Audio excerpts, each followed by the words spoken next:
1981 সালের 30 মে একদল বিপদগামী সেনা সদস্যের হাতে নিহত হন প্রেসিডেন্ট জিয়াউর রহমান। দেশের লোক তো গরিব, প্রধানত এটি তার মূল কারণ ছিল যে দেশের লোকের অবস্থা যতদিন পরিবর্তিত ততদিন আমিও নিজে অত বিলাসিতা পছন্দ করি না আর কি। আমার ছেলেদেরও কোনো সময় কোনো বেশি কাপড় চোপড় সে পছন্দ করতো না। আমরা সবসময় রেশনের চাল খাই, মাইনা যা পেতেন, সত্যি কথা বলতেন না, মাইনা ছিল বোধহয় পে স্লিপ যা আসতো আর কি 2200 বোধহয়, উনি 10% আবার দিয়ে দিতেন। তো তার মধ্যে থেকে আমাকে সে 2000 টাকা দিত, ওর মধ্যেই আমার সংসার চালাতে হতো। আমার ছেলেদেরও কোনো সময় কোনো রকম বেশি কাপড় চোপড় সে পছন্দ করতো না। নেতৃত্ব সংকটে বিএনপি তখন অথই সাগরে। 1982 সালের 3 জানুয়ারি দলের হাল ধরলেন বেগম খালেদা জিয়া। জেনারেল এরশাদের সামরিক শাসনের বিরুদ্ধে 9 বছরের দীর্ঘ সংগ্রাম। 7 দলীয় জোটের নেত্রী হিসেবে তিনি চষে বেড়ালেন বাংলার এক প্রান্ত থেকে অন্য প্রান্তে। বারংবার কারাবরণ করলেন, কিন্তু আপোষ করেননি। এই সময়ে তিনি হয়ে উঠলেন জাতির আপোষের নেত্রী।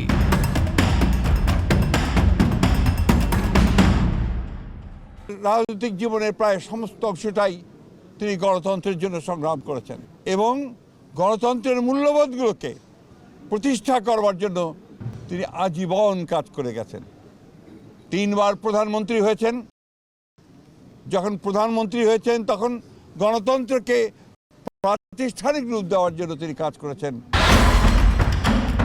90-এর গণ আন্দোলনের পর 1991 সালে জাতীয় সংসদ নির্বাচনে অভাবনীয় জনসমর্থন পেয়ে বিএনপি ক্ষমতায় আসে। খালেদা জিয়া দেশের ইতিহাসে প্রথম নারী প্রধানমন্ত্রী হন। পরে আরও 2 বার তিনি প্রধানমন্ত্রী হয়েছিলেন। তিনি কেবল জয়ী হননি, তিনি দেশের সংসদীয় ইতিহাসে একমাত্র ব্যক্তিত্ব যিনি 23টি সংসদীয় আসনে লড়াই করে একটিতেও হারেননি। প্রধানমন্ত্রী থাকাকালীন দেশের উন্নয়ন অগ্রযাত্রায় তার অবদান চিরস্মরণীয় হয়ে থাকবে। যখন স্বৈরাচার এরশাদ বাংলাদেশের রাষ্ট্র ক্ষমতা দখল করেছিলেন, তিনি 9 বছর এরশাদের বিরুদ্ধে আন্দোলন করে বাংলাদেশে গণতন্ত্র প্রতিষ্ঠা করেছিলেন এবং 90-এর এরশাদের পতন পর একটি অবাধ, সুস্থ, নিরপেক্ষ নির্বাচনের মাধ্যমে উনি বাংলাদেশের প্রথম মহিলা প্রধানমন্ত্রী হিসাবে রাষ্ট্রীয় ক্ষমতা গ্রহণ করেন। শুধু উনি প্রধানমন্ত্রী হন নাই, সেদিন বাংলাদেশের শাসন ব্যবস্থার একটা বিরাট পরিবর্তন উনি এনেছিলেন। আমরা দেখেছিলাম যে রাষ্ট্রপতি শাসনের পরিবর্তে উনি সংসদীয় গণতন্ত্র প্রতিষ্ঠা করেছিলেন। উনি বাংলাদেশের প্রতিষ্ঠানগুলিকে একটা গণতন্ত্রায়ন করার জন্য উনি নানা পদক্ষেপ গ্রহণ করেছিলেন। সংসদীয় কমিটিগুলিতে বিরোধী দলীয় নেতাদেরকে সেদিন উনি সম্পৃক্ততা করেছিলেন। উনি বাংলাদেশের নারী শিক্ষার ক্ষেত্রে, বিশেষ করে নারীদেরকে ক্ষমতায়নের জন্য বেগম খালেদা জিয়া অভূতপূর্ব কিছু সিদ্ধান্ত গ্রহণ করেছিলেন, যেমন দ্বাদশ শ্রেণী পর্যন্ত ফ্রি করে দেওয়া, উপবৃত্তি চালু করা এবং প্রাইমারি শিক্ষকের ক্ষেত্রে নারীদেরকে চাকরির নিশ্চয়তা দেওয়া। এই সকল ক্ষেত্রে উনি একটা গুরুত্বপূর্ণ ভূমিকা পালন করেছিলেন। আমরা আরও দেখেছিলাম যে বিরোধী দল এবং সরকারের দলের যৌথ প্রচেষ্টার মাধ্যমে যে সংসদটাকে কার্যকরী করা যায়, এর জন্য উনি অত্যন্ত গুরুত্বপূর্ণ ভূমিকা পালন করেছিলেন সেই সময়। আজকে যে বাংলাদেশ গণতন্ত্রের ভিত্তির উপর দাঁড়িয়ে আছে, সেটা হলো বেগম খালেদা জিয়ার সে প্রচেষ্টার উপর। আরেকটি জিনিস আমাদের অত্যন্ত শ্রদ্ধার সাথে তাকে স্মরণ করতে হবে, বাংলাদেশ যতদিন বেঁচে থাকবে ততদিন খালেদা জিয়ার নামটা সেদিন উচ্চারিত হবে। কারণ আজকে আমাদের অর্থনীতি যেই কাঠামোর উপর দাঁড়িয়ে আছে, অর্থাৎ ভ্যাট, এই ভ্যাট পরিবর্তন করে বাংলাদেশে বেগম খালেদা যে অর্থনৈতিক খাতটাকে উনি শক্ত ভিতের উপর দাঁড় করিয়েছিলেন। এখন আপনারা জানেন বাংলাদেশে যে বাজেটটি হয় তার অর্ধেক ভ্যাট থেকে আসে। যদি বেগম খালেদা জি এই ভ্যাট পরিবর্তন না করতেন, তখন আমার মনে হয় বাংলাদেশের অর্থনৈতিক ব্যবস্থা এতদিন ভেঙে চুরমার হয়ে যেতেন। এর জন্য বাংলাদেশের অর্থনৈতিক এই যে ভিত শক্তর বিষয়টি আমরা যতদিন স্মরণ করব, বেগম খালেদা জিয়াকে আমার শ্রদ্ধার সাথে স্মরণ করতেই হবে। খালেদা জিয়া ও তার পরিবারের উপর বড় ঝড় আসে 2007 সালের 11 পর। সে সময় সেনা সমর্থিত তত্ত্বাবধায়ক সরকার জরুরি অবস্থা জারি করে। খালেদা জিয়া সহ তার বড় ছেলে তারেক রহমান, ছোট ছেলে আরাফাত রহমান কুকু গ্রেপ্তার হন। সে সময় বিএনপিকে ভাঙার চেষ্টা করা হয়। কারাগারে থাকাকালে খালেদা জিয়াকে বিদেশে পাঠানোর চেষ্টা করা হলেও তিনি রাজি হননি। খালেদা জিয়া নিজেই বলেন, দেশের বাইরে আমার কোনো ঠিকানা নেই, এটাই হলো আমার ঠিকানা। এই দেশ, এই দেশের মাটি, মানুষই আমার সবকিছু। কাজে আমি দেশের বাইরে যাব না। আওয়ামী লীগ ক্ষমতায় এলে 2010 সালের 13 নভেম্বর খালেদা জিয়াকে ক্যান্টনমেন্টের বাড়ি থেকে উচ্ছেদ করা হয়। এইখানে খাবার বন্ধ করছে, তিনি আজকে খেতে পারছেন না, কারণ উনি তার যে নেতা কর্মী এবং স্টাফ আছে তাদেরকে অভুক্ত রেখে তিনি কখনো খেতে পারেন না। তিনি আজ পর্যন্ত খাবারে তিনি অভুক্ত রয়েছেন। ওই বাড়িতে তিনি 28 বছর ধরে বসবাস করছিলেন। তারা 29 তারিখ ডেট দিয়েছে শুনানির জন্য। শুনানি পর্যন্ত তো আপনাদের অপেক্ষা করতেই হবে। আপনারা তো সব জিনিস ইলিগাল করছেন, কোনো আমার ভ্যালিড ডকুমেন্ট কোনোদিনও ইলিগাল হতে পারে না। আপনারা সব গ্যাজুয়াল করতেছেন।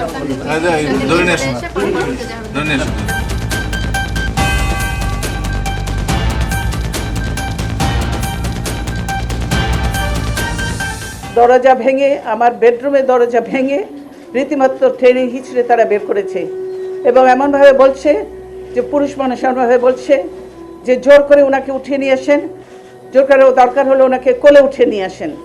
এরকমভাবে একটা সরকারের এই আচরণ, ওনারা ধাক্কা দিয়ে আমাকে গাড়িতে উঠিয়েছেন। আমি নিজে বাড়ি ছেড়ে বেরিয়ে এসেছি, এটা সম্পূর্ণ মিথ্যা কথা, বানোয়াট কথা। তারা জবরদস্তি ধাক্কা মেরে আমাকে বাড়ি থেকে বের করেছে। আজকে দেশে কোথায় সরকার, কার কাছে আমি বিচার চাইব?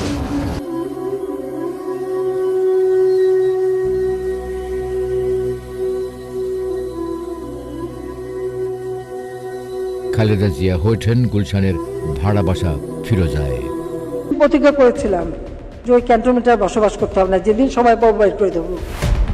2013 সালে তুমুল আন্দোলন দানা বাঁধলে এই বাসার সামনে রাস্তার উপরে ব্যারিকেড দিয়ে তাকে অবরুদ্ধ করে রাখা হয়েছিল। 2014 সালের 5 জানুয়ারির একতরফা নির্বাচনের পর 2015 সালে আবার আন্দোলন দানা বাঁধলে খালেদা জিয়াকে গুলশানের কার্যালয়ের সামনের সড়কে 14টি ট্রাক ও ভ্যান দিয়ে আটকে রাখা হয়েছিল। এই ঘটনাগুলো খালেদা জিয়ার জীবনে এক ভয়ঙ্কর অভিজ্ঞতা। 2014 সাল বাংলাদেশের জন্য একটা দুঃসময়ের দিন। এদিন শেখ হাসিনা গণতন্ত্রকে হত্যা করে একটা একতরফা মানে বিনা প্রতিদ্বন্দ্বের একটি নির্বাচন করেছিলেন। বেগম খালেদা জিয়া এই অগণতান্ত্রিক সিদ্ধান্তের বিরুদ্ধে রুখে দাঁড়িয়েছিল বলে সেই দিন স্বৈরাচার শেখ হাসিনা রাষ্ট্রীয় প্রশাসনকে ব্যবহার করে তার অফিসের সামনে 14টি ট্রাক, বালি ট্রাক দিকে অবরুদ্ধ করে রাখা হয়েছিল। শুধু তাই না, ওখানে যেই মানুষ যখন যেতেন তাকেই সেদিন গ্রেপ্তার করতেন, মিথ্যা মামলা দিতেন। অর্থাৎ গণতন্ত্রের যে একটা সহিংসতা শেখ হাসিনা সেটাকে ভুলে গিয়ে বেগম খালেদা জিয়াকে নিশ্চিত মৃত্যুর দিকে ঠেলে দেওয়ার জন্য যেই পদক্ষেপগুলি গ্রহণ করা দরকার সেগুলি গ্রহণ করেছিলেন। আমাদের এখনও স্পষ্ট মনে আছে যে কুমিল্লা একটা বাসে বোমা হামলা হয়েছিল। প্রতিহিংসার মাত্রাটা কত তীব্র ছিল যে সেই মামলায় বেগম খালেদা জিয়াকে আসামি করে পরবর্তী সময় তাকে গ্রেপ্তার দেখিয়েছিল। সুতরাং বেগম খালেদা জিয়াকে রাজনীতিকে নিশ্চিহ্ন করে দেওয়ার জন্য যত পদক্ষেপগুলি ছিল আমরা দেখেছিলাম 2014 সাল থেকে শেখ হাসিনা অত্যন্ত সুকৌশলে সেই পদক্ষেপগুলি গ্রহণ করে বেগম খালেদা জিয়ার জীবনটাকে দুর্বিষহ করে দিয়েছিলেন। আজকে দেখেন, সম্মান মহান আল্লাহ তাআলা দেয়। আজকে যিনি বেগম খালেদা জিয়ার উপর যে অত্যাচার নির্যাতন করেছে উনি বাংলাদেশ থেকে পালিয়েছে, আর বেগম খালেদা জিয়াকে বাংলাদেশের এই যে লক্ষ কোটি মানুষ আজকে শ্রদ্ধার সাথে তাকে স্মরণ করছে, তাকে ভালোবাসছে, তার প্রতি বিনম্র শ্রদ্ধা জানাচ্ছে। এর মধ্যে 2015 সালের জানুয়ারিতে মালয়েশিয়ায় চিকিৎসাধীন অবস্থায় খালেদা জিয়ার ছোট ছেলে আরাফাত রহমান কোকো মারা যান। তখন খালেদা জিয়া তার গুলশানের কার্যালয়ে অবরুদ্ধ।